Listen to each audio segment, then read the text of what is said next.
అది చూడండి మిత్రులారా, ఈరోజు మనం ఫిలిప్స్ HS1 తీసుకురావడం జరిగింది. ఇది బైక్ యొక్క హెడ్ ల్యాంపు. దీన్ని తీసుకువచ్చాము. మన పాత హెడ్ ల్యాంప్ అనేది ఖరాబ్ కావడం జరిగింది. ఇది లైట్ అనేది రావడం జరుగుతలేదు. కాబట్టి ఇది కొత్తగా ఫిలిప్స్ HS1 తీసుకువచ్చాను. ఇది మనకు 150 రూపాయలు రావడం జరిగింది. ఈ 150 రూపాయలకు తీసుకువచ్చాను. దీన్ని ఇప్పుడు మనం ఫిట్ చేయడం జరుగుతుంది మిత్రులారా. ఈ విధంగా మనం ఫిట్ చేసిన తర్వాత ఇది ఏ విధంగా వర్క్ చేస్తుంది అనేది చూపడం జరుగుతుంది. వీడియోని లాస్ట్ వరకు చూడండి, ఎక్కడ కూడా స్కిప్ చేయకండి. ఈ విధంగా చూడండి మిత్రులారా, మనం దీన్ని ఫిట్ చేసినాం. ఫిట్ చేసిన తర్వాత ఇప్పుడు వైజర్ అవన్నీ కూడా ఫిట్ చేసి మరొకసారి మనం ఈ బల్బును వెలిగించి ఇద్దాం మిత్రులారా. ఇది ఫిలిప్స్ HS1 కంపెనీ వారిది.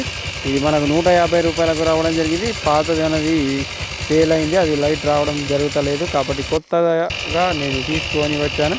దీని మీద ఇప్పుడు బల్బుని పెట్టాము. బల్బుని పెట్టి పిన్ పెట్టాము. పిన్ని పెట్టి ఇప్పుడు వైజర్ అనేది ఫిట్ చేసి ఇప్పుడు మనం బండి ఆన్ చేసి చూడగా ఇప్పుడు మీరు ఏ విధంగా లైట్ అనేది రావడం జరుగుతుందో మీరే చూస్తున్నారు మిత్రులారా. ఈ విధంగా మీరు ఓన్గా మీరు ఫిట్ చేసుకోవచ్చు. మెకానిక్ తడికి వెళ్తే మీకు 300-400 రూపాయలు ఖర్చు అవుతుంది. కాబట్టి మీ స్వతహాగా కూడా ఈ విధంగా బల్బుని ఫిట్ చేసి నా ఛానల్ మొదలుపెడితే లైక్ చేయండి, షేర్ చేయండి, సబ్స్క్రైబ్ చేయండి.